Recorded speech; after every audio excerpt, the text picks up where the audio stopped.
저러니까 만년 대리지. 라인 하나를 타야 사람이. 과장 3명이 킥킥거리며 빈자리를 가리켰습니다. 승진 4번 떨어지고도 아무 줄에 서지 않은 채 매일 현장만 뛰어다니던 한 대리. 과장들은 그 사람의 보고서에서 이름을 지우고 자기 이름을 올렸으며 승진 명단에서는 매년 빼놓고 굳은 일만 떠넘겼습니다. 그런데 회장님 시찰날 화려한 PPT를 준비한 과장들 앞에서 회장이 한마디를 던졌습니다. 현장에 가본 적은 있어? 그 한마디가 떨어진 순간부터 과장 3명의 얼굴이 하얘지기 시작했고 만년 대리의 인생은 완전히 뒤집어졌습니다. 시청자 여러분, 저희 영상을 무단 도용하여 해외에서 운영하는 사칭 채널이 있습니다. 화질을 흐리게 만든 뒤 똑같은 제목과 썸네일로 올리고 있으니 주의해주세요. 저희 채널 이름은 나의 이야기입니다. 채널명을 꼭 확인하시고 사칭 채널 영상은 시청하지 말아주세요. 감사합니다. 사연 시작 전에 구독과 좋아요를 눌러주시고 어디에서 듣고 계신지 댓글 남겨주시면 그곳으로 건강과 행복이 가득하길 기원하겠습니다. 월요일 아침 8시 50분 대한 F&B 본사 7층 사회공헌팀 사무실에 휴대폰 알림음이 울렸다. 오정태 과장이 자리에 앉자마자 꺼낸 건 노트북이 아니라 휴대폰이었고 그의 손가락은 업무 메일이 아닌 카카오톡 창 위를 바쁘게 움직이고 있었다. 상무님, 오늘 일정이 어떻게 되시나요? 점심 보고 가능하시면 제가 맞춰서 올라가겠습니다. 김상무 비서실 단톡방에 메시지를 보내고 나서야 오정태는 자리에 등을 기댔다. 비서실에서 답장이 올 때까지의 시간은 이 사람에게 출근 후 가장 긴장되는 순간이었는데 상무의 기분과 일정에 따라 오늘 하루의 전략이 완전히 달라지기 때문이었다. 점심 보고가 가능하다는 답이 오면 오전 내내 보고 자료를 다듬을 것이고 오늘은 어렵다는 답이 오면 차선책으로 김상무와 가까운 기획팀 이 팀장에게 접선해서 분위기를 탐색할 것이었다.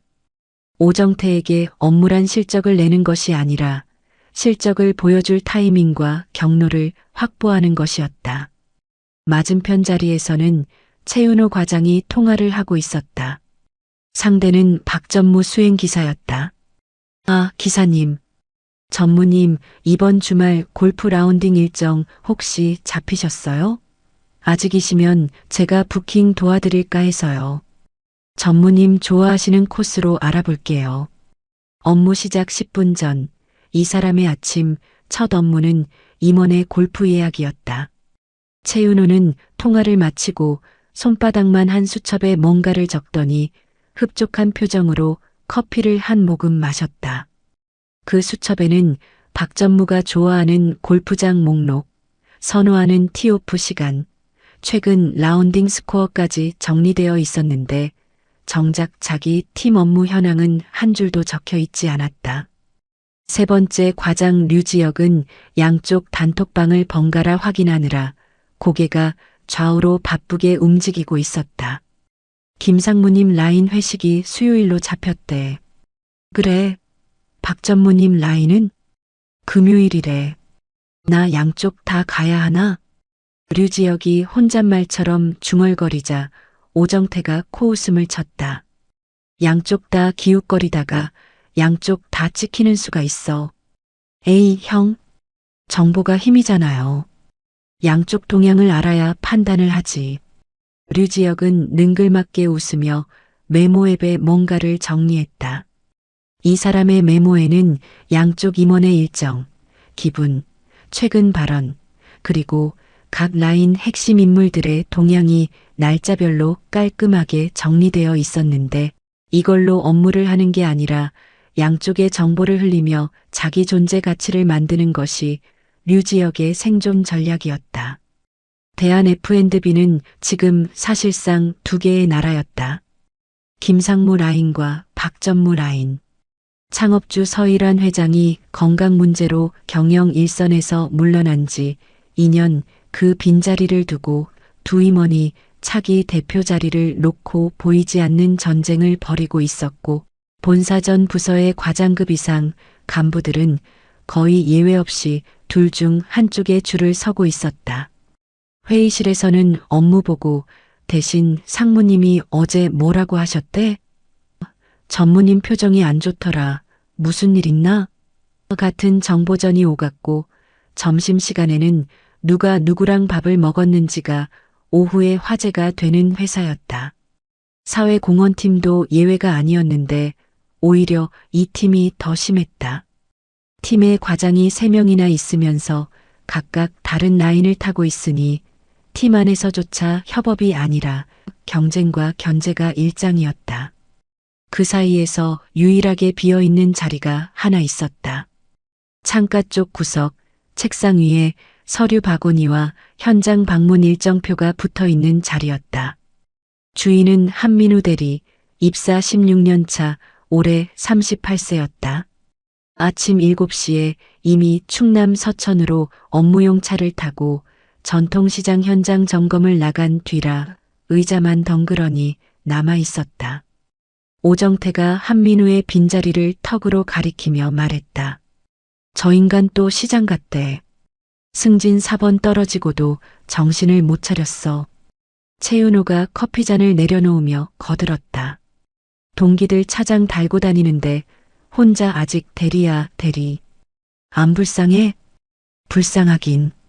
류지혁이 웃으며 끼어들었다. 근데 저러니까 만년 대리지. 라인 하나를 타야 사람이. 현장 돌아다닌다고 누가 알아주나. 세 사람이 킥킥거리며 웃었다. 이 사무실에서 한민우라는 이름은 조롱거리이자 필요할 때 꺼내 쓰고 다 쓰면 구석에 밀어두는 도구 같은 것이었다. 같은 해에 입사한 동기 12명 중 가장 빨리 과장을 단 사람은 8년 만에 달았고 가장 늦은 사람도 11년이면 달았는데 한민우만 4번 연속 승진 심사에서 탈락한 채 대리 명함을 들고 있었다. 뚜렷한 하자가 있는 것도 아니었고 근무 평가에서 최하점을 받은 적도 없었지만 승진 추천 명단에 매번 이름이 올라가지 않았다. 이유를 물어볼 사람도 없었고 물어본다 해도 돌아오는 건 종합적으로 판단한 결과라는 답뿐이었다.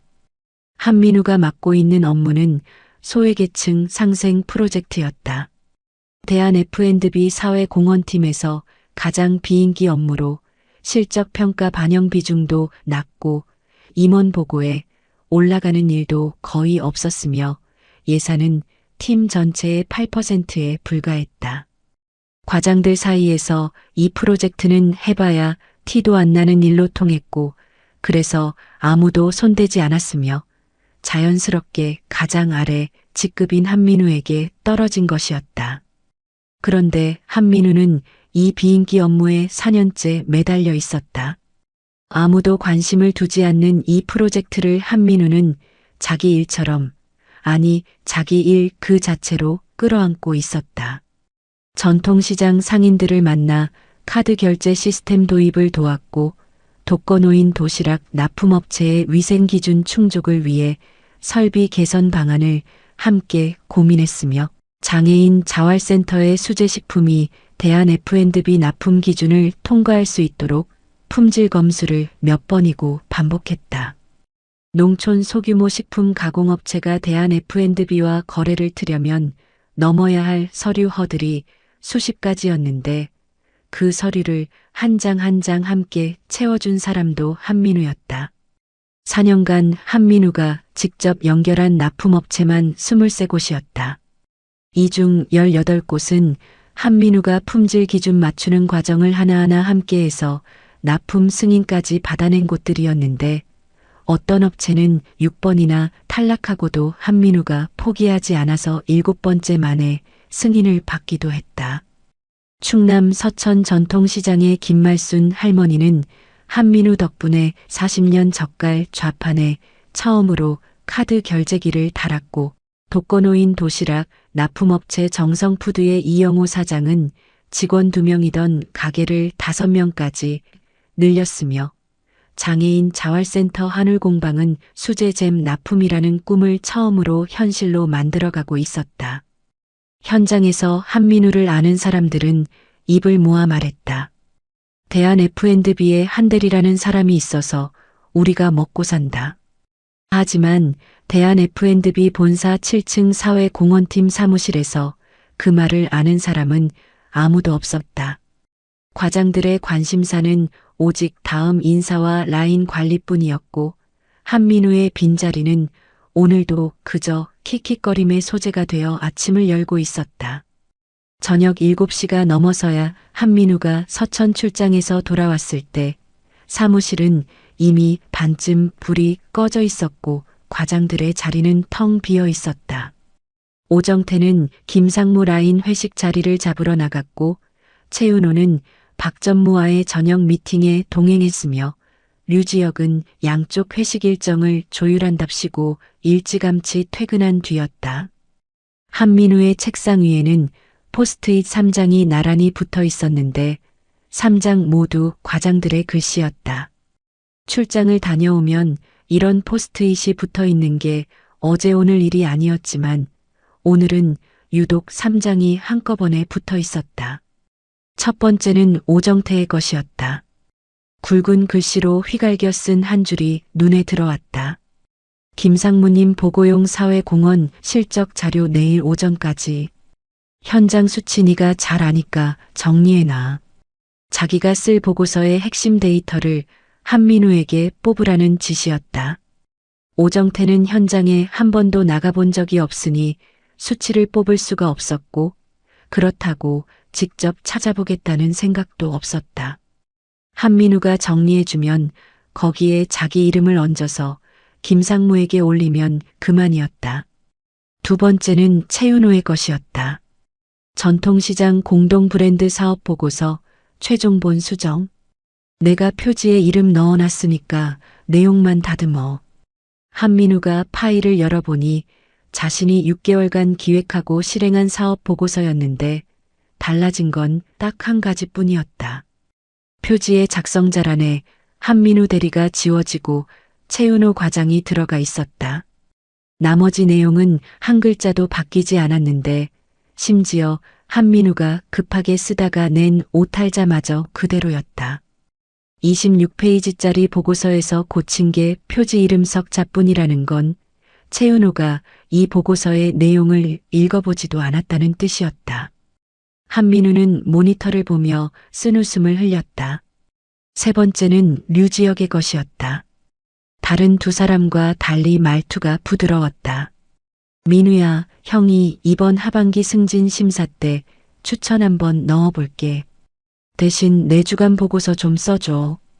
바쁘지? 늘 이런 식이었다.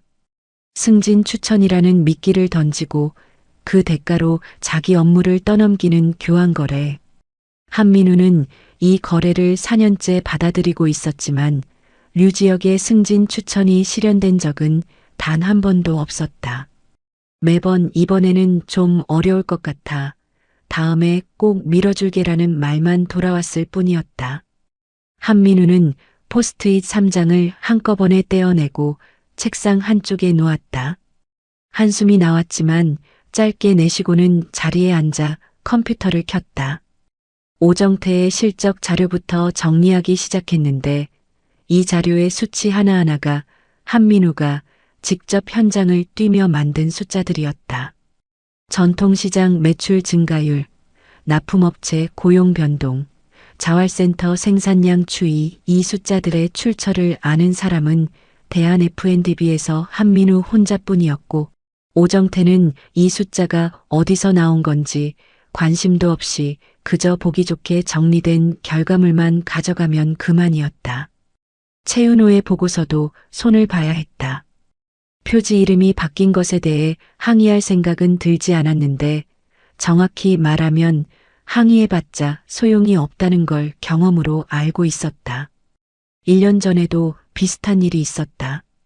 한민우가 3개월간 준비한 농촌 가공업체 연계보고서를 최윤호가 자기 이름으로 올린 걸 발견하고 한번 말을 꺼냈더니 최윤호는 태연하게 이렇게 말했었다.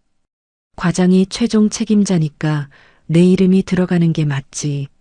네가 실무를 했으면 그건 내 역할을 한 거고 보고서는 보고하는 사람 이름으로 올라가는 거야. 회사가 원래 그런 거야. 그때 한민우는 더 이상 말을 잇지 못했고 그 후로는 표지 이름이 바뀌어 있어도 묵묵히 내용만 다듬어주는 쪽을 택했다. 다음 날 오전 최윤호가 전통시장 공동 브랜드 사업을 박전무에게 보고하는 목소리가 복도까지 들렸다. 회의실 문이 열려 있었고 한민우가 화장실을 가려다 그 목소리를 듣게 됐다. 이 사업은 제가 작년 하반기부터 직접 기획해서 진행한 프로젝트입니다. 지역 전통시장 상인들과의 접점을 만들고 공동 브랜드라는 콘셉트를 설계한 게 핵심이었는데요. 한민우는 걸음을 멈추지 않았다. 콘셉트를 설계한 것도 상인들과 접점을 만든 것도 공동 브랜드의 네이밍부터 패키지, 디자인 방향까지 잡은 것도 전부 한민우였다는 걸 어복도에서 아는 사람은 한민우밖에 없었지만 발걸음을 되돌려 회의실 문을 두드릴 생각은 하지 않았다. 같은 날 오후에는 오정태가 김상무에게 같은 사업을 보고했다.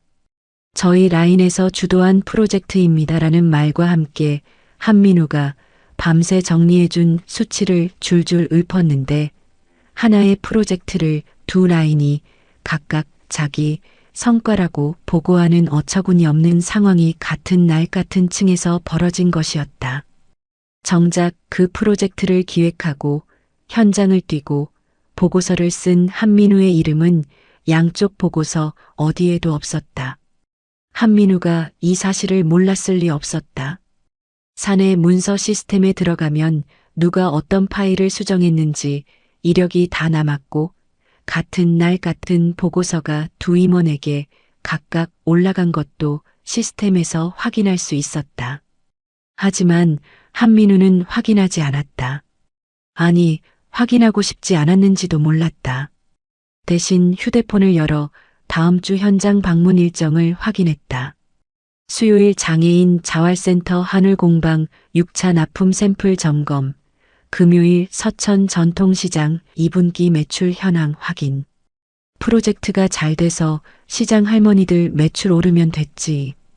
한민우가 혼잣말처럼 중얼거렸는데 그 말이 체념이었는지 신념이었는지는 본인도 정확히 알지 못했다. 한편 한민우가 연결한 전통시장 공동 브랜드가 지역 언론에 연달아 보도되기 시작했다. 대한 F&B 전통시장과 상생 모범 사례라는 제목의 기사가 충남 지역 일간지에 실렸고 지역 경제 살리는 착한 기업이라는 후속 기사가 온라인 뉴스에 퍼지면서 대한 F&B의 이름이 좋은 쪽으로 언급되기 시작한 것이었다. 기사에는 현장 사진이 실려 있었다. 전통시장 좌판 앞에서 할머니 상인들과 나란히 서서 웃고 있는 남자의 모습이 사진 속에 있었는데 양복이 아닌 점퍼 차림에 운동화를 신고 있는 그 사람이 한민우였다. 하지만 기사 본문에 한민우의 이름은 단 한 줄도 없었다. 대한 F&B 홍보팀이 보낸 보도자료에 사회공헌팀이라는 부서명만 있었을 뿐 실무 담당자의 이름은 애초에 포함되지 않았기 때문이었다. 이 기사를 사내에서 신경 쓰는 사람은 아무도 없었다. 오정태는 김상무의 다음 주 일정을 확보하느라 바빴고 최윤호는 박전무의 골프 라운딩 동행 자리를 따내느라 전화통을 붙잡고 있었으며 류지혁은 양쪽 라인의 인사 정보를 교차 확인하느라 메모 앱을 들여다보고 있었다. 지역 신문에 실린 대한 F&B 기사 따위는 이 사무실에서 화제가 될 만한 주제가 아니었다. 한민우는 그날 밤도 야근을 했다. 류지혁의 주간 보고서를 대신 써주고 오정태의 실적 자료 엑셀을 마무리하고 최윤호의 보고서 오탈자를 고친 뒤에야 자기 업무를 시작했다.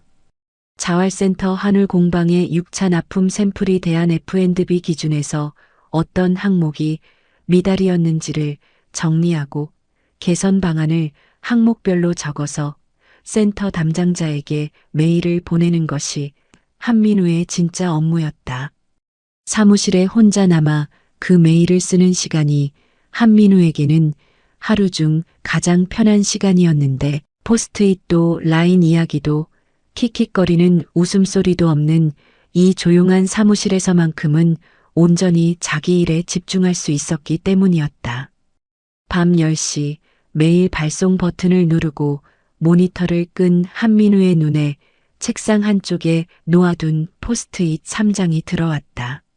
오정태의 지시, 최윤호의 요구, 류지혁의 거래. 한민우는 그 포스트잇들을 쓰레기통에 버리고 사무실 불을 껐다.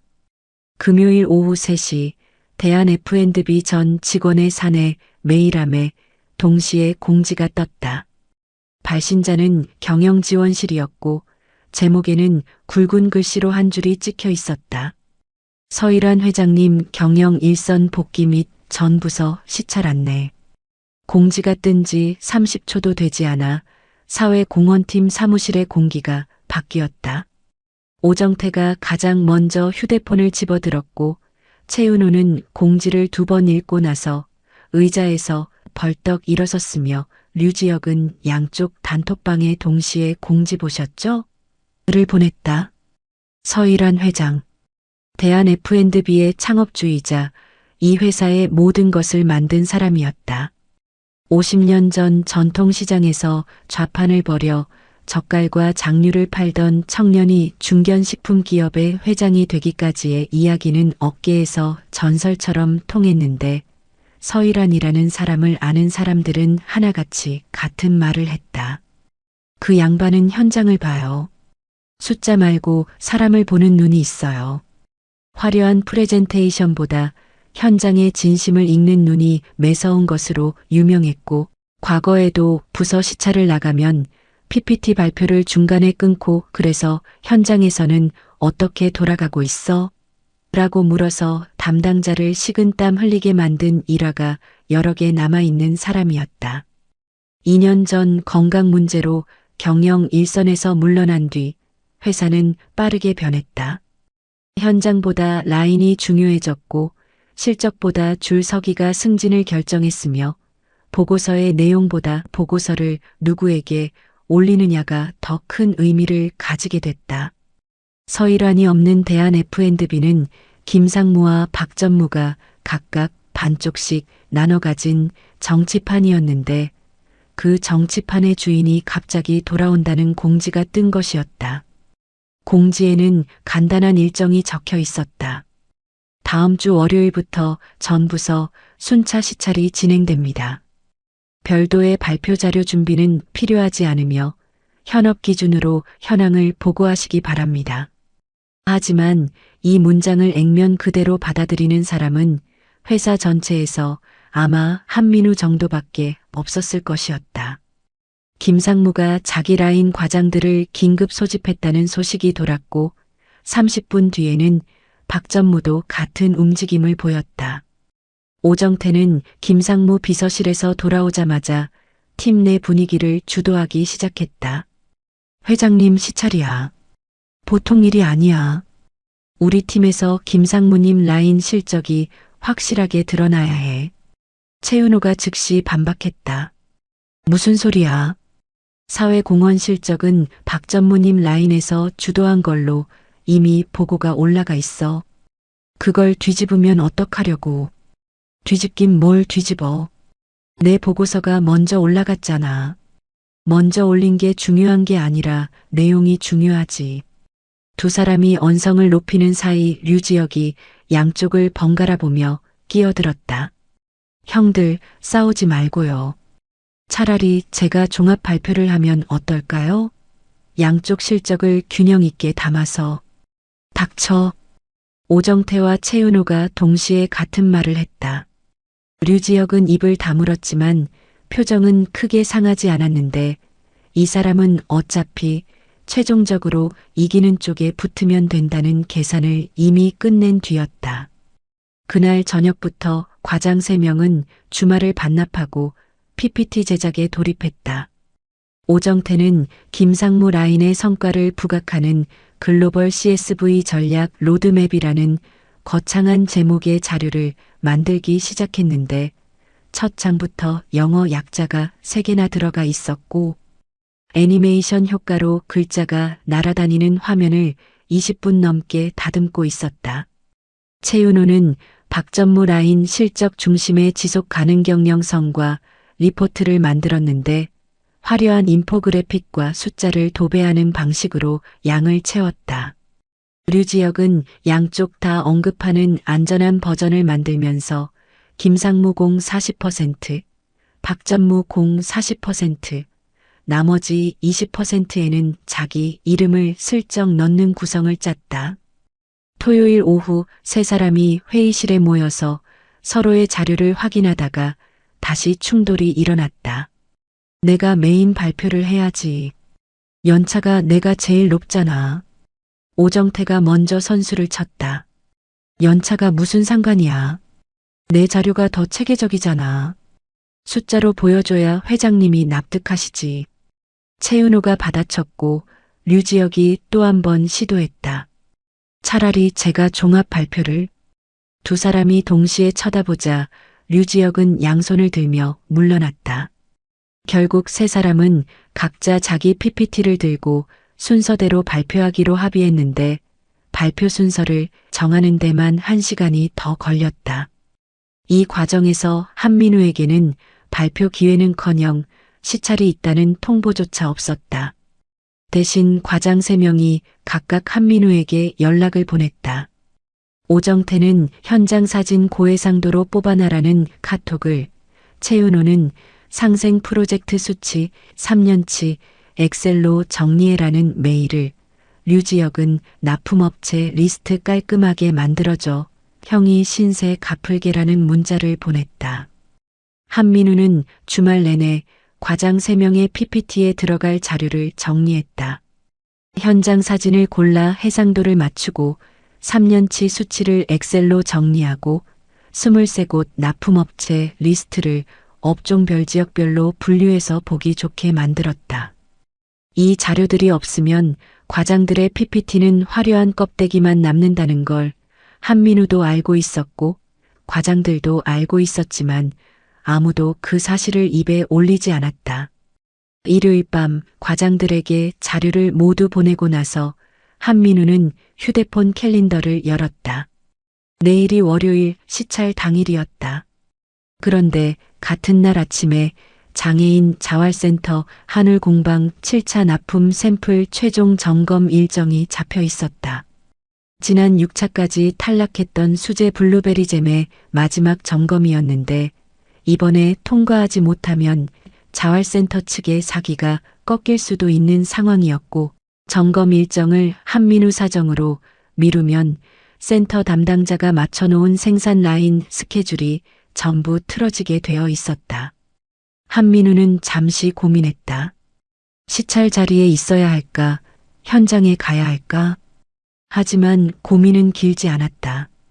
시찰이야 과장님들이 알아서 할 거고 자활센터 납품 일정은 미루면 안 돼. 현장을 선택한 한민우는 월요일 아침 7시에 자활센터로 향했다. 시찰이 10시에 시작된다는 것도 과장들이 자기 이름이 빠진 PPT를 들고 발표할 거라는 것도 알고 있었지만 한민우의 발걸음은 본사가 아닌 현장으로 향했다.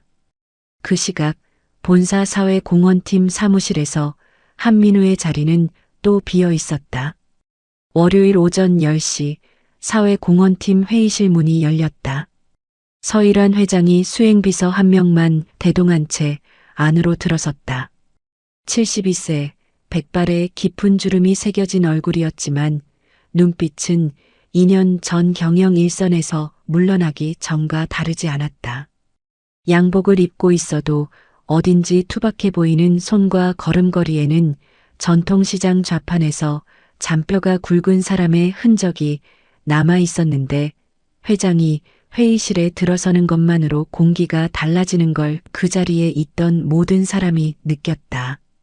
회의실 한쪽에는 김상무와 박전무도 자리하고 있었는데 회장의 부서 시찰에 해당 라인 임원이 배석하는 것은 당연한 수순이었다. 오정태, 최은호, 류지혁. 세 과장은 양복을 빳빳하게 다려 입고 넥타이까지 새로 매고 있었다. 오정태는 회의실 정면 스크린 옆에 노트북을 미리 세팅해 놓은 상태였고, 최은호는 자기 노트북을 무릎 위에 올려놓고 대기하고 있었으며, 류지혁은 세 사람 중 가장 뒤쪽 자리에 앉아 상황을 살피고 있었다. 회장이 자리에 앉자 수행비서가 간단히 인사를 건넸고, 오정태가 기다렸다는 듯 벌떡 일어섰다. 회장님, 사회공헌팀 현황을 보고드리겠습니다. 노트북 화면이 스크린에 떴다. 첫 장의 제목은 글로벌 CSV 전략 로드맵이었는데 CSV라는 영어 약자가 화면 중앙에 크게 박혀 있었고 그 아래로 Creating Shared Value라는 영문 설명이 작은 글씨로 붙어 있었다. 오정태가 리모컨을 누르자 글자가 왼쪽에서 날아와 착지하는 애니메이션이 재생됐다. 저희 팀은 글로벌 스탠다드에 맞춘 CSV 프레임워크를 기반으로 사회적 가치 창출과 기업 이익의 시너지를 극대화하는 전략을 수립하여 실행하고 있습니다. 특히 ESG 경영 관점에서 회장의 손이 올라갔다. 30초도 되지 않아서였다. 잠깐. 오정태의 입이 멈췄다. CSV가 뭐야? Creating Shared Value의 약자로 공유가치 창출이라고. 한국말로 해. 공유가치 창출입니다. 공유가치 창출. 그래서 그걸로 현장에서 뭘 했다는 거야? 오정태가 리모컨을 눌러 다음 장으로 넘겼다. 그래프가 나왔고 그 다음 장에도 그래프가 나왔으며 그 다음 장에는 조직도가 나왔다. 그 어디에도 현장 이야기는 한 줄도 없었다. 오정태의 PPT는 화려한 틀 안에 한민우가 정리해준 수치를 끼워 넣은 것이었는데 수치의 출처가 어디인지 그 수치 뒤에 어떤 사람들이 있는지는 오정태 자신도 모르는 내용이었다. 회장이 날카롭게 물었다. 자네, 이 프로젝트 현장에 가본 적은 있어? 오정태의 이마에 땀이 맺혔다. 그 현장 실무는 팀원이 전담하고 있어서 저는 총괄 관리 차원에서 총괄 관리. 현장은 한 번도 안 가보고 총괄을 했다는 거야? 오정태의 말이 끊겼다. 리모컨을 쥔 손이 미세하게 떨리고 있었지만 더 이상 넘길 장표가 없었다. 아니, 장표는 있었지만 어떤 장을 넘겨도 현장 이야기가 나올 리 없었다. 침묵이 길어지자 최은호가 자리에서 일어섰다. 회장님, 제가 보충 설명을 드리겠습니다. 오정태의 노트북을 빼고 자기 노트북을 연결하는데 15초가 걸렸는데 그 15초 동안 회장은 팔짱을 낀 채 아무 말 없이 지켜보기만 했다. 스크린에 지속 가능 경영 성과 리포트라는 제목이 떴고 화려한 인포그래픽과 함께 숫자들이 나열되기 시작했다. 전년 대비 사회공헌 예산 집행률 112%, 협력업체 연계 프로젝트 성과지표 목표 달성률 98%, 지역사회 투자 대비 미디어 노출 효과. 회장이 또 끊었다. 그 숫자 중에 자네가 직접 뛴 게 뭐야? 제가 직접 기획한 전통시장 공동 브랜드 사업이 가장 대표적인 성과입니다. 지역 전통시장 상인들과의 접점을 만들고 공동 브랜드라는 콘셉트를 설계한 것이 그 사업 현장에 몇 번이나 갔어? 최은호의 입이 멈췄다. 대답할 수가 없었다. 전통시장 공동 브랜드 사업의 현장에 최은호가 간 횟수는 정확히 0번이었고 콘셉트를 설계한 것도 접점을 만든 것도 전부 한민우였으며 최은호가 한 일이라곤 한민우의 보고서 표지에서 이름을 바꾼 것뿐이었다. 물론 그 사실을 이 자리에서 말할 수는 없었기에 최은호는 입을 다문 채 서 있기만 했다.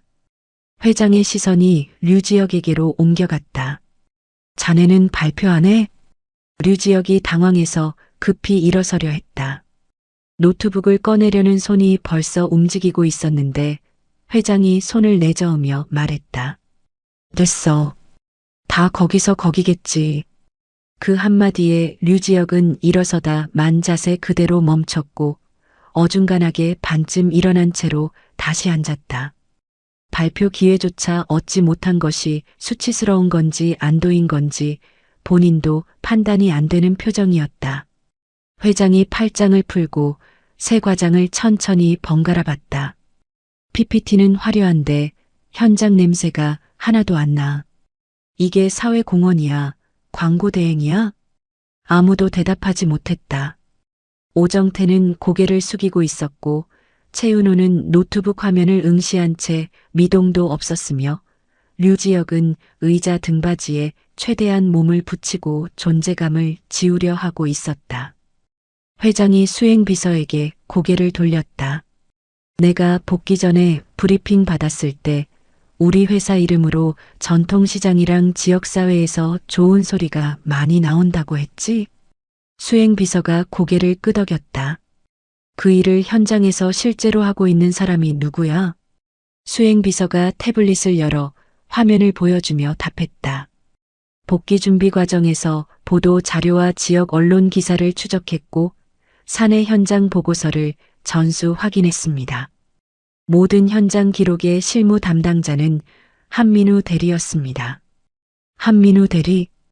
회장이 회의실 안을 둘러봤다. 새 과장의 얼굴이 동시에 굳었다. 오정태의 시선이 최은호에게 갔고 최은호의 시선이 류지혁에게 갔으며 류지혁은 아무도 쳐다보지 못하고 바닥만 보고 있었다. 여기 있어? 수행비서가 회의실을 한 바퀴 둘러보고 나서 답했다. 이 자리에 없습니다. 회장의 표정이 변했다. 놀란 것이 아니라 뭔가를 확인한 사람의 표정이었다. 천천히 새 과장을 돌아보며 말했는데 목소리가 올라간 것이 아니라 오히려 한 톤 낮아져 있었다. 과장이 3명이나 있는 팀에서 현장을 실제로 뛴 담당자를 빼놓고 자기들끼리 발표를 했어? 회의실의 공기가 얼어붙었다. 오정태가 참지 못하고 입을 열었다. 한 대리는 보조 역할이라 시찰 자리에는 별도로. 회장이 말을 잘랐다. 보조가 현장을 전부 뛰고 총괄이라는 사람은 현장에 한 번도 안 갔어? 오정태의 입이 닫혔다. 더 이상 꺼낼 말이 없었다. 최은호도 류지혁도 마찬가지였다. 화려한 PPT가 띄워진 스크린 위로 형광등 불빛만 무심하게 내리고 있었고 세 사람의 양복은 빳빳하게 다려져 있었지만 그 안에 든 사람들은 이미 구겨질 대로 구겨진 뒤였다. 회장이 수행비서를 쳐다보며 짧게 말했다. 지금 당장 한민우 대리 연락해. 수행비서가 고개를 끄덕이며 태블릿에서 사내 연락처를 검색하려는 순간 오정태가 먼저 움직였다. 제가 연락하겠습니다. 자리에서 일어나 회의실 구석으로 가서 휴대폰을 꺼내 한민우에게 전화를 걸었다. 신호음이 3번 울린 뒤 한민우가 받았다. 전화 너머로 차량 엔진 소리가 희미하게 들렸는데 한민우는 장애인 자활센터 하늘공방에서 7차 납품 샘플 최종 점검을 마치고 회사로 복귀하는 차 안이었다. 야, 한대리. 지금 어디야? 평소라면 야로 시작하는 이 말투가 거칠게 들릴 리 없었다. 한민우는 16년째 이런 호칭에 익숙했으니까. 하지만 오늘은 달랐다. 오정태의 목소리가 떨리고 있었다. 회장님이 너 찾으신다. 지금 바로 올 수 있어? 회장님이요? 저를요?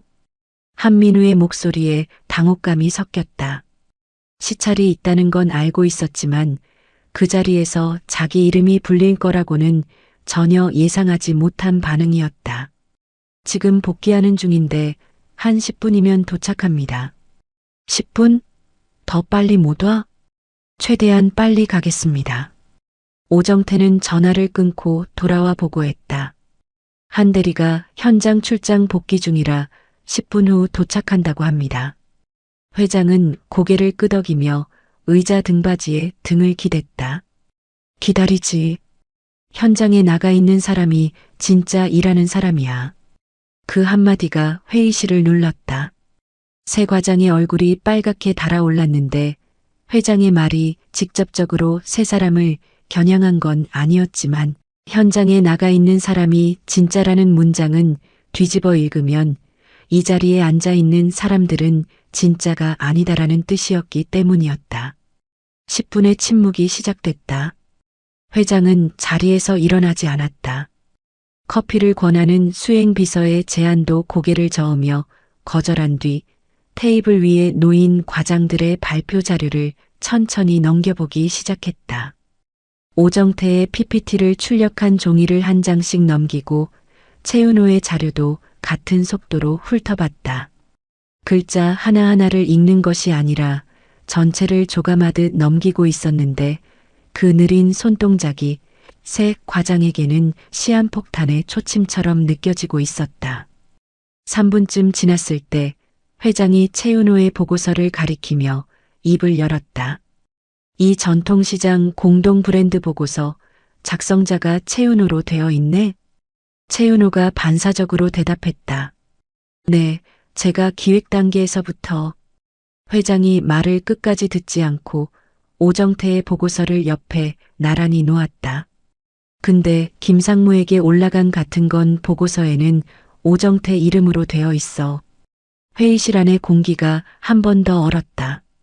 같은 프로젝트를 두 사람이 각각 자기가 했다고 올렸다는 건가? 오정태와 최은호가 동시에 서로를 쳐다봤다. 같은 프로젝트를 각자 다른 라인의 임원에게 자기 이름으로 보고했다는 사실은 서로 알고 있었지만 그 두 보고서가 회장의 손 위에서 나란히 놓이는 장면은 상상해 본 적이 없었다. 두 사람의 시선이 공중에서 마주쳤는데 거기에는 당혹도 있었고 배신감도 있었다. 같은 걸 했으면서 왜 나한테 말 안 했냐는 눈빛이었지만 따지고 보면 말 안 한 건 서로가 서로에게 마찬가지였다. 그럼 진짜 한 사람은 누구야? 아무도 대답하지 못했다. 회장의 시선이 류지혁에게로 옮겨갔다. 류지혁은 고개를 숙이고 최대한 존재감을 지우려 하고 있었지만 회장의 시선을 피하기엔 회의실이 너무 좁았다. 자네는 이 프로젝트에 대해 뭘 알고 있어? 류지혁이 힘겹게 입을 열었다. 저는 그 간접적으로 지원을. 간접적으로. 회장이 한 단어만 되풀이했다. 그 두 글자에 담긴 무게가 어떤 질책보다 무거웠는데 류지혁은 입을 다문 채 더 이상 말을 잇지 못했다. 회장이 수행비서에게 말했다. 이 보고서 원본 파일 작성 기록 확인할 수 있지? 수행비서가 태블릿을 조작하며 답했다. 사내 문서 시스템에 파일별 작성 이력과 수정 이력이 남아 있습니다. 확인하겠습니다. 그 순간 과장들의 얼굴이 동시에 흑빛으로 변했다. 사내 문서 시스템은 최초 작성자, 수정 일시, 수정 내용까지 기록이 남는 구조였다. 최은호가 한민우의 보고서에서 이름만 바꿨다는 것도 오정태가 같은 파일을 복사해서 자기 이름을 넣었다는 것도 원본 파일을 열면 한 번에 드러나는 것이었다. 최은호는 그동안 이 시스템의 존재를 의식한 적이 없었는데 보고서 표지에서 이름만 바꾸면 그만이라고 생각했기 때문이었다. 오정태도 마찬가지였다. 수치를 가져다 쓸 때 출처 따위는 신경 쓴 적이 없었다. 회장은 의자에 기대며 창 밖을 바라봤다. 중얼거리듯 한마디가 나왔다. 내가 자리를 비운 사이에 이 회사가 이렇게 됐나? 그 말은 새 과장에게 한 것이 아니라 자기 자신에게 한 것 같았는데 오히려 그래서 더 무겁게 들렸다. 회장이 화를 내면 변명이라도 할 수 있지만 회장이 탄식하면 할 수 있는 게 아무것도 없었다. 7분이 지나고 8분이 지났다. 회장은 더 이상 자료를 넘기지 않았고 과장들은 숨소리마저 죽이고 앉아 있었다. 류지혁이 물을 마시려다 컵을 잡는 손이 떨려서 내려놓았고 최은호는 꺼진 노트북 화면에 비친 자기 얼굴이 창백한 것을 보고 고개를 돌렸다. 오정태는 휴대폰을 확인하고 싶었지만 회장 앞에서 감히 꺼낼 수 없어 주머니 속에서 손만 움직이고 있었다. 회의실 한쪽에 앉아있던 김상무와 박전무도 표정이 굳어 있었다. 자기 라인 과장들이 이렇게 무너지는 걸 눈앞에서 보고 있으면서도 입을 열 수 없는 상황이 두 임원에게도 고통이었다. 회장이 부서 시찰에서 이렇게 오래 머무른 적은 전례가 없었기 때문에 뭔가 심상치 않은 일이 벌어지고 있다는 건 감으로도 충분히 알 수 있었다. 9분. 회의실 밖 복도에서 빠른 발걸음 소리가 들렸다. 가죽 구두 소리가 아니었다. 운동화 밑창이 바닥을 치는 소리였는데 그 소리가 회의실 앞에서 잠깐 멈추더니 노크 소리가 이어졌다. 문이 열렸다.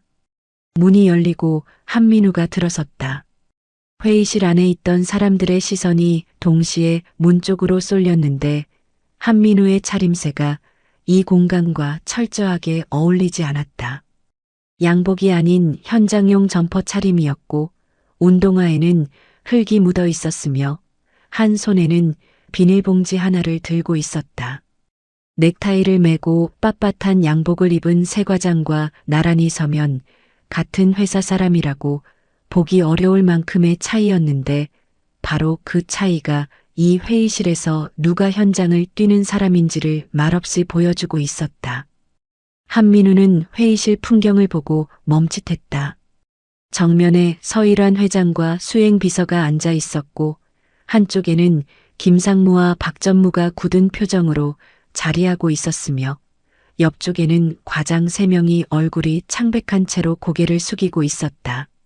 스크린에는 꺼지지 않은 PPT 화면이 남아 있었고 테이블 위에는 출력된 발표 자료가 흩어져 있었다. 10분 전까지 이 자리에서 무슨 일이 있었는지 짐작할 수는 없었지만 분위기가 심상치 않다는 건 느낄 수 있었다. 한민우 대리 맞지? 회장이 먼저 입을 열었다. 목소리가 부드러웠는데 아까 과장들에게 질문을 던졌을 때와는 확연히 다른 톤이었다. 네, 사회공헌팀 한민우 대리입니다. 어디 갔다 오는 길이야? 장애인 자활센터에 납품 샘플 최종 점검하러 갔다 오는 길입니다. 회장의 눈이 잠깐 한민우의 비닐봉지를 훑었다가 다시 얼굴로 돌아왔다. 시찰이 있는 날인데 현장에 갔어? 자활센터 납품 일정이 이번 주까지라 미루면 안 됐습니다. 한민우의 대답은 짧고 담담했다. 변명도 아니었고 자랑도 아니었다. 시찰보다 현장을 택한 이유를 구구절절 설명하지 않고 사실만 말한 것이었는데 회장의 고개가 천천히 끄덕여졌다. 시찰 자리에 앉아서 PPT를 돌리는 것보다 현장의 일정을 지키는 쪽을 선택한 사람. 그 판단의 기준이 어디를 향하고 있는지가 한마디로 드러난 순간이었다. 소외계층 상생 프로젝트라는 거 현장에서 어떻게 돌아가고 있는지 나한테 직접 이야기해봐. 한민우는 주위를 둘러봤다. 노트북도 없었고 USB도 없었으며 준비된 자료는 당연히 아무것도 없었다.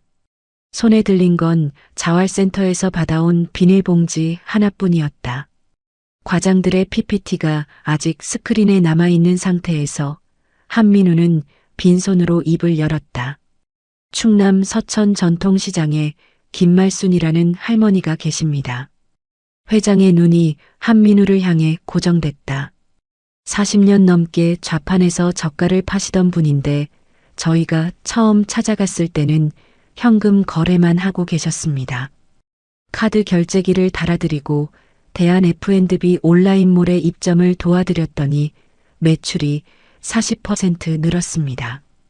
한민우의 목소리에는 수치를 읊는 사람의 건조함이 아니라 그 수치 뒤에 있는 사람을 아는 사람의 온기가 있었다. 할머니가 그러셨습니다. 이제 손녀한테 용돈을 줄 수 있게 됐다고.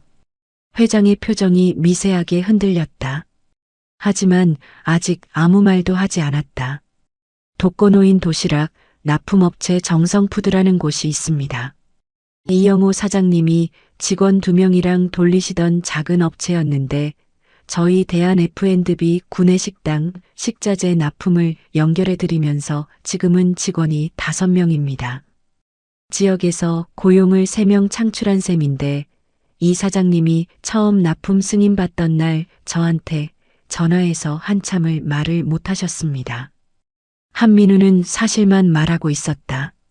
감정을 얹지 않았고 미사여구도 쓰지 않았으며 자기가 얼마나 고생했는지에 대한 이야기는 한마디도 하지 않았다. 그런데 그 담담함이 오히려 과장들의 화려한 발표보다 훨씬 깊이 들어오고 있었다. 그리고 오늘 다녀온 곳이 장애인 자활센터 하늘공방입니다. 한민우의 목소리가 처음으로 조금 달라졌다. 힘이 실린 것이 아니라 말하는 사람이 이 이야기에 가장 깊이 관여해 있다는 것이 느껴지는 변화였다. 하늘공방에서 수제잼과 소스를 만드시는데 대한 F&B 납품 기준에 맞지 않아서 6번 탈락했습니다. 당도 기준이 안 맞을 때도 있었고 위생검사 항목이 미달일 때도 있었고 포장 규격이 안 맞을 때도 있었습니다. 탈락할 때마다 센터분들이 많이 낙담하셨는데 저는 매번 어떤 항목이 미달인지를 정리해서 개선 방안을 같이 잡았고 센터에 직접 가서 공정을 함께 수정했습니다. 한민우가 한 손에 들고 있던 비닐봉지를 열었다. 안에서 작은 유리병이 나왔는데 수제 블루베리잼이었다. 라벨에는 하늘공방이라는 이름과 함께 자활센터 분들이 직접 그린 것으로 보이는 소박한 일러스트가 들어가 있었다. 한민우가 그 병을 테이블 위에 조심스럽게 올려놓았다. 오늘이 7번째 점검이었습니다. 이번에는 기준을 통과할 수 있을 것 같습니다. 이번 달 안에 납품 승인을 받을 수 있을 것 같습니다. 테이블 위에 올려진 잼병 하나가 과장들의 화려한 PPT보다 무거웠다. 스크린에는 아직 최은호의 인포그래픽이 떠 있었고 그 옆 테이블에는 오정태의 출력물이 흩어져 있었는데 거기에 적힌 수백 개의 숫자와 그래프를 전부 합쳐도 이 잼병 하나의 무게를 이길 수 없다는 걸 이 방에 있는 모든 사람이 느꼈다. 서일환 회장의 눈이 붉어지고 있었다. 50년 전이 떠오르고 있었다. 전통시장에서 좌판을 벌이고 젓갈과 장류를 팔며 손님 한 명 한 명의 얼굴을 외우던 시절. 납품 거래 하나를 따기 위해 몇 번이고 거절당하면서도 다시 찾아가던 시절. 그때의 자기 모습이 지금 이 점퍼 차림의 만년 대리에게 겹쳐 보이고 있었다. 자기가 회사를 키우면서 잃어버렸다고 생각했던 것, 아니 이 회사 전체가 잃어버렸다고 생각했던 것을 이 사람이 4년 동안 혼자 지키고 있었다는 사실이 회장의 목을 조이고 있었다. 이걸 4년 동안 혼자 한 거야? 회장의 목소리가 낮아져 있었다. 제 일이니까요. 한민우의 대답은 3글자였다. 설명도 아니었고 겸손도 아니었으며 그냥 사실이었다. 자기가 맡은 일을 했을 뿐이라는 뜻이었는데 그 3글자가 이 회의실에서 지난 30분 동안 오간 모든 말보다 깊이 박혔다. 회장이 한 가지를 더 물었다. 과장이 3명인데 현장에는 왜 자네 혼자 다녀? 한민우가 잠깐 멈칫했다. 과장들을 쳐다보지 않았다. 시선을 회장에게 고정한 채로 답했다. 현장이 좋아서 제가 자처한 겁니다. 그 순간 회장의 눈빛이 달라졌다. 질문의 의도는 과장들이 현장에 안 간 거냐를 확인하려는 것이었는데 한민우는 그걸 알면서도 과장들을 탓하지 않았다. 윗사람을 팔아서 자기 상황을 유리하게 만들 수 있는 순간이었지만 한민우는 그 길을 택하지 않은 것이었다. 회장은 이 한마디로 한민우가 어떤 사람인지를 다 읽었다. 현장에서 묵묵히 뛰는 것도 성과를 가로채어도 침묵하는 것도 지금 이 자리에서 과장들을 팔지 않는 것도 전부 같은 뿌리에서 나온 행동이라는 걸. 회장이 과장들을 돌아봤다. 오정태는 고개를 들지 못하고 있었고 최은호는 꺼진 노트북 화면만 응시하고 있었으며 류지혁은 의자에 몸을 최대한 웅크리고 있었다. 세 사람 모두 한민우의 이야기를 들으면서 같은 생각을 하고 있었을 것이었다. 저 이야기의 주인이 자기여야 했다는 것. 하지만 자기들은 이 이야기에 단 한 줄의 자격도 없다는 것을. 서일환 회장이 자리에서 일어섰다. 천천히 하지만 확실하게. 회의실에 있던 모든 사람이 숨을 멈췄다. 회장이 자리에서 일어나는 것 자체가 무언가를 선언하겠다는 신호였는데 이 회사를 50년간 이끌어온 사람의 몸짓에는 그만한 무게가 실려 있었다. 한민우 대리를 오늘부로 회장 직속 상생사업 TF 팀장으로 임명한다. 한민우의 눈이 커졌다. 회장이 이어서 말했다. 과장 특진이야. 과장 특진. 대리에서 과장을 건너뛰는 것이 아니라 과장 진급과 동시에 팀장 보직을 받는 파격 인사였다. 16년 차 만년 대리가 단 한마디의 발표로 과장 3명의 머리 위에 올라서는 순간이었는데 그 발표라는 것이 화려한 PPT가 아니라 빈손으로 꺼낸 현장 이야기와 비닐봉지에 담긴 잼병 하나였다는 사실이 이 역전의 무게를 더했다. 오정태가 참지 못하고 자리에서 일어섰다. 입술이 파르르 떨리고 있었는데 여기서 아무 말도 하지 않으면 16년 차 대리에게 깔리는 꼴을 그대로 받아들이는 셈이었기 때문이었다. 회장님, 한 대리는 관리 경험이 전혀 없습니다. 팀장을 맡기시려면 최소한의 리더십 검증이 필요하지 않겠습니까? 회장이 고개를 돌려 오정태를 바라봤다. 눈빛에 분노는 없었다. 대신 한심하다는 기운이 담겨 있었는데 화보다 그쪽이 더 견디기 어려운 것이었다. 자네는 관리 경험이 있다면서 실무 담당자를 알고도 이 자리에서 빼놓고 자기가 발표했잖아. 그게 리더십이야? 오정태의 입이 닫혔다. 반박하려고 열었던 입이 소리를 만들지 못하고 그대로 다물렸는데 회장의 지적이 정확히 핵심을 찔렀기 때문이었다. 오정태는 한민우가 실무 담당자라는 걸 알고 있었다. 알면서도 시찰 자리에 부르지 않았고 알면서도 한민우의 자료로 자기 PPT를 채웠으며 알면서도 자기가 메인 발표를 하겠다고 나섰다. 리더십을 말할 자격이 없었다. 오정태는 천천히 주저앉았다. 최은호가 마지막 시도를 했다. 오정태가 무너진 것을 보고 자기라도 살아야 한다는 본능이 움직인 것이었다. 회장님, 전통시장 브랜드 사업은 제가 기획 단계에서부터 관여한 프로젝트입니다. 한 대리가 현장 실행을 맡은 건 맞지만 전략적 방향을 설정한 건. 말이 끝나기 전에 수행 비서의 목소리가 끼어들었다. 태블릿 화면을 회장 쪽으로 돌리며 보고했다. 회장님, 사내 문서 시스템 확인 결과 나왔습니다. 회의실의 시선이 수행 비서에게로 집중됐다. 해당 전통시장 공동 브랜드 보고서 원본 파일의 최초 작성자는 한민우 대리입니다.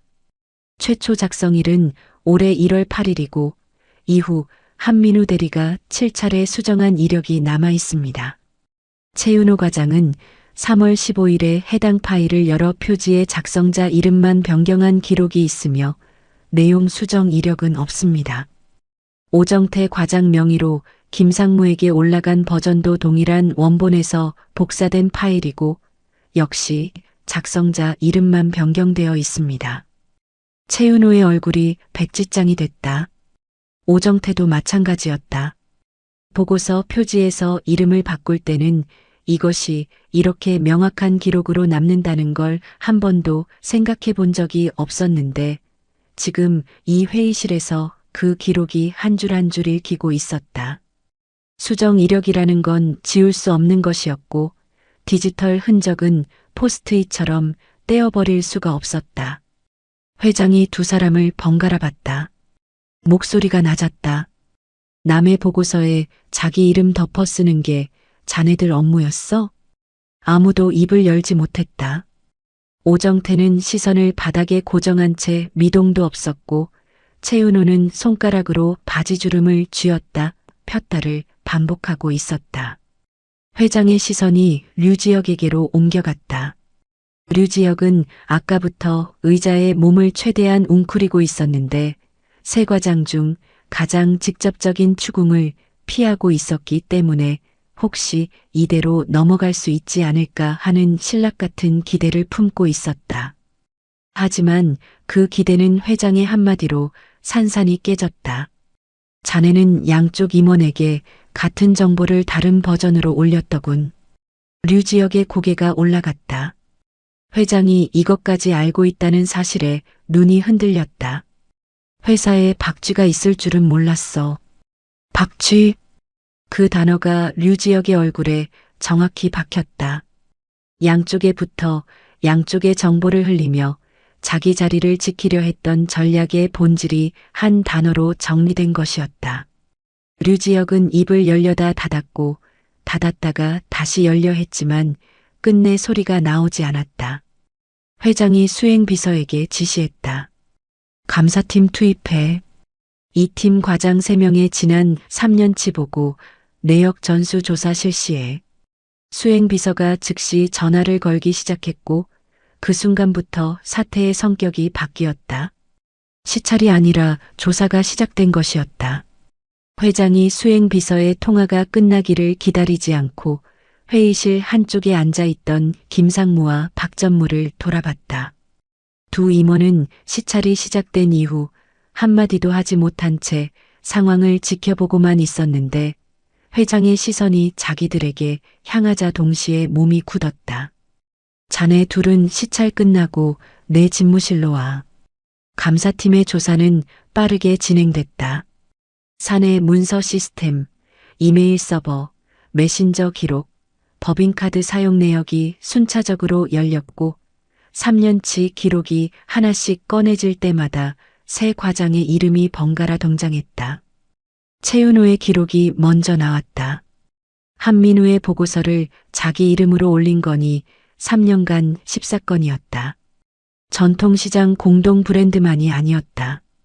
독거노인 도시락 납품 성과 보고서, 농촌 가공업체 연계 보고서, 자활센터 협업 기한서까지 한민우가 작성한 거의 모든 문서에 최윤호의 이름이 덮어 씌워져 있었다.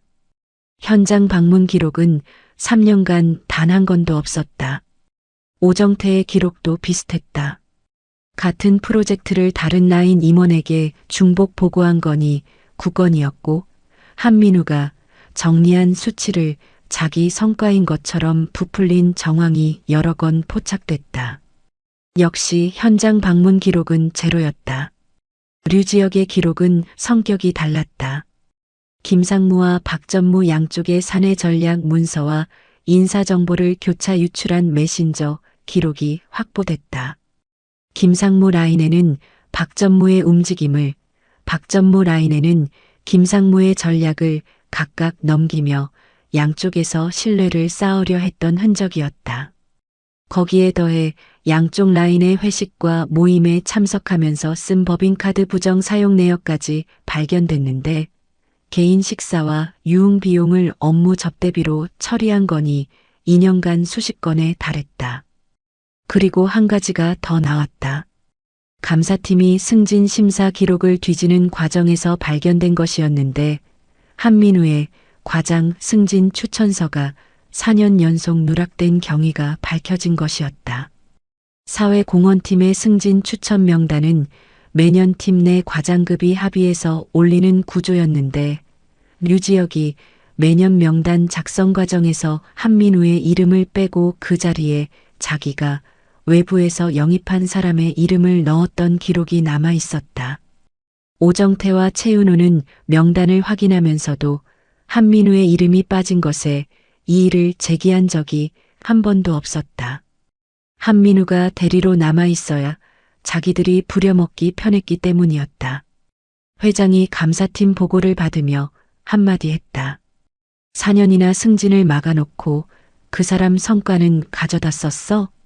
그 질문에 대답할 수 있는 사람은 회의실에 아무도 없었다.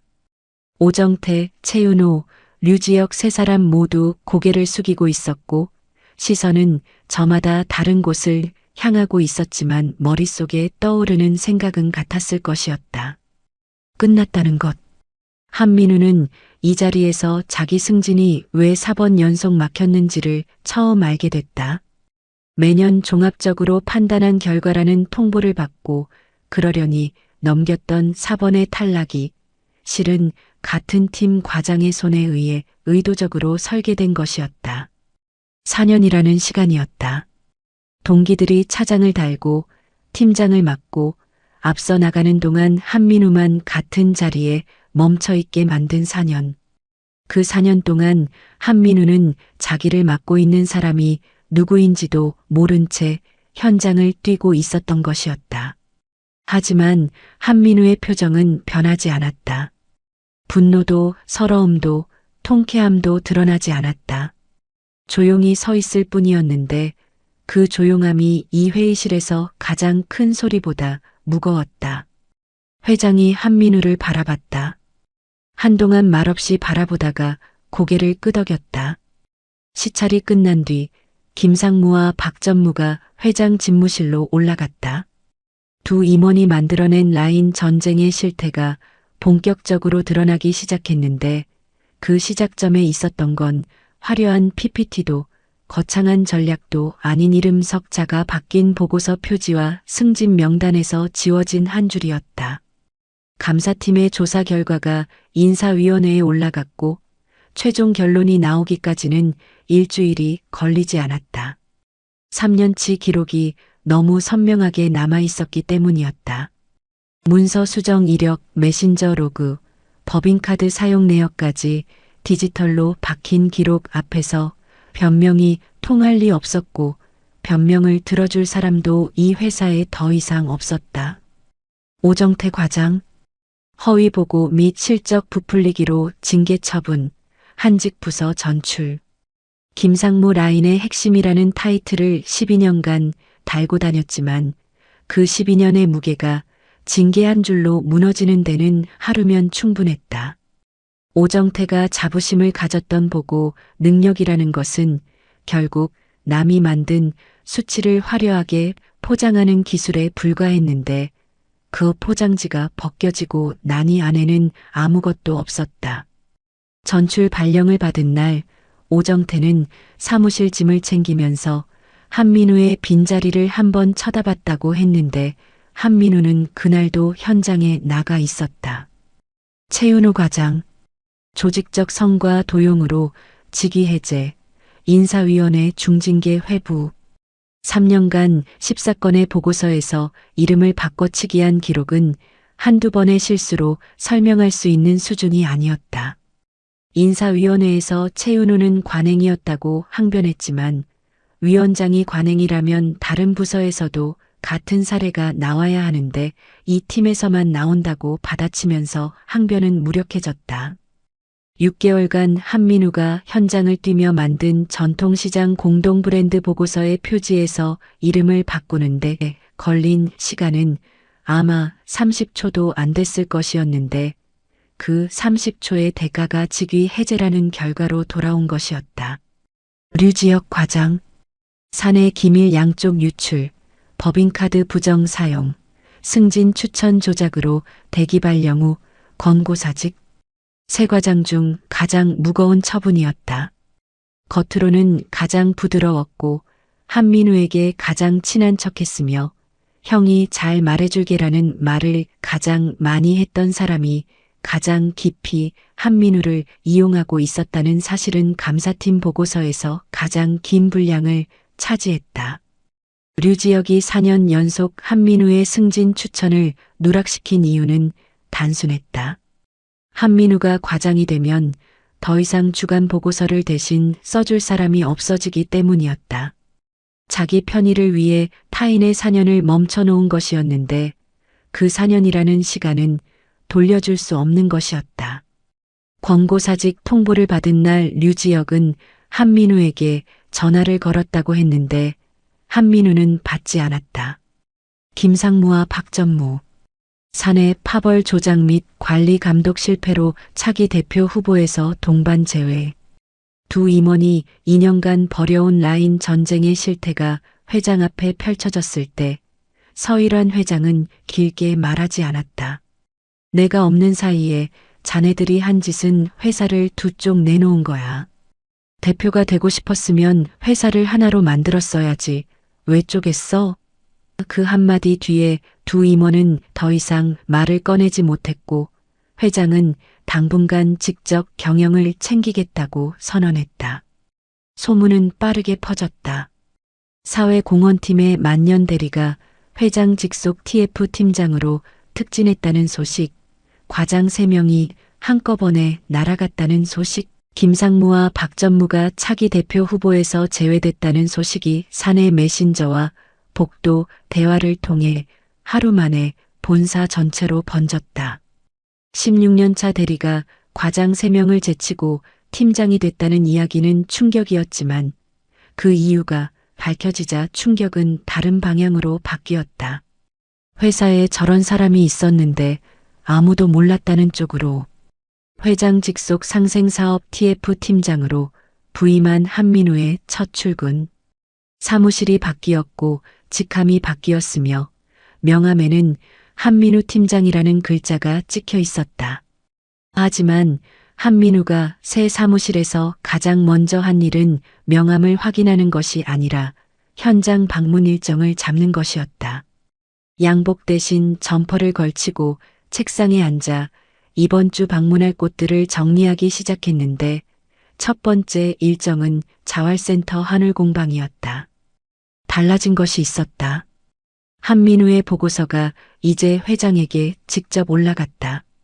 중간에 이름이 바뀌거나 수치가 부풀려지거나 다른 라인의 성과로 둔갑하는 일이 더 이상 일어나지 않았다. 현장의 목소리가 왜곡 없이 경영진 회의 테이블에 전해지기 시작한 것이었는데 한민우가 4년간 혼자 쌓아온 23곳의 납품업체 네트워크와 현장 데이터가 비로소 제 이름을 달고 빛을 보게 된 것이었다. 부임 첫 주에 좋은 소식이 하나 들어왔다. 자활센터 하늘공방의 수제 블루베리잼이 대한 F&B 납품 기준을 최종 통과한 것이었다. 7번째 만에 받아낸 결과였다. 1차부터 6차까지 탈락할 때마다 한민우가 개선 포인트를 정리해서 센터에 가져갔고 센터 직원들과 함께 공정을 수정했으며 포장 규격부터 당도 기준까지 하나씩 맞춰온 과정의 끝이었다. 납품 승인 통보를 받은 하늘공방 센터장이 한민우에게 전화를 걸어왔는데 한동안 말을 잇지 못하고 울기만 했다. 팀장님, 저희가 해냈어요. 센터장님이 하신 거예요. 저는 옆에서 본 것밖에 없습니다.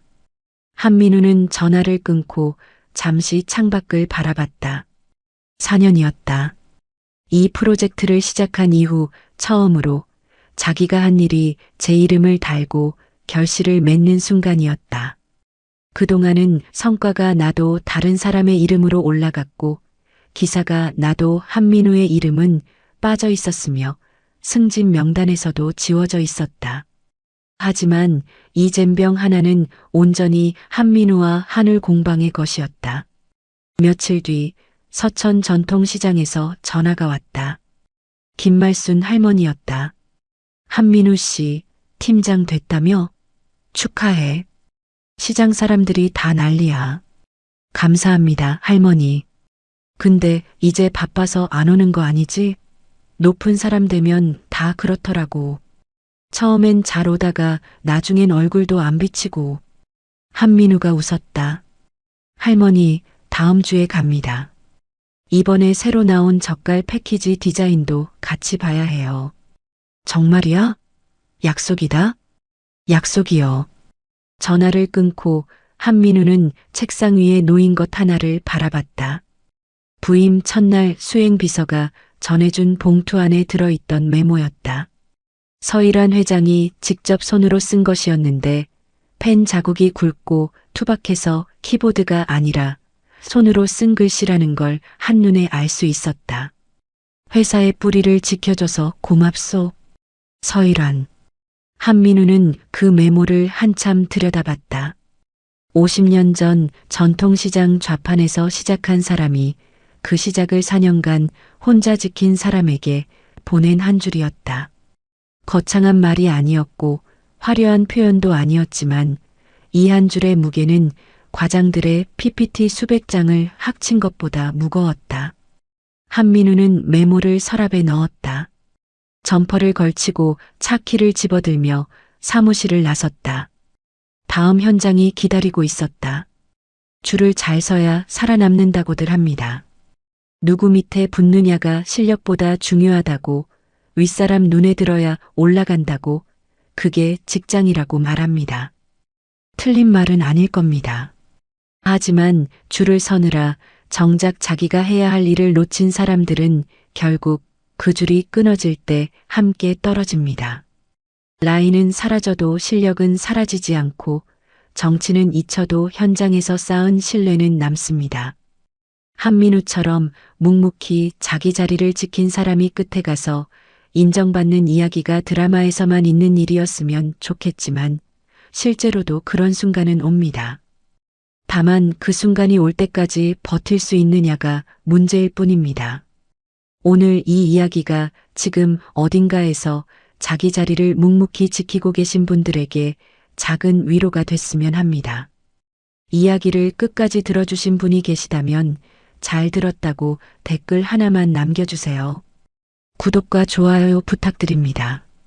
감사합니다.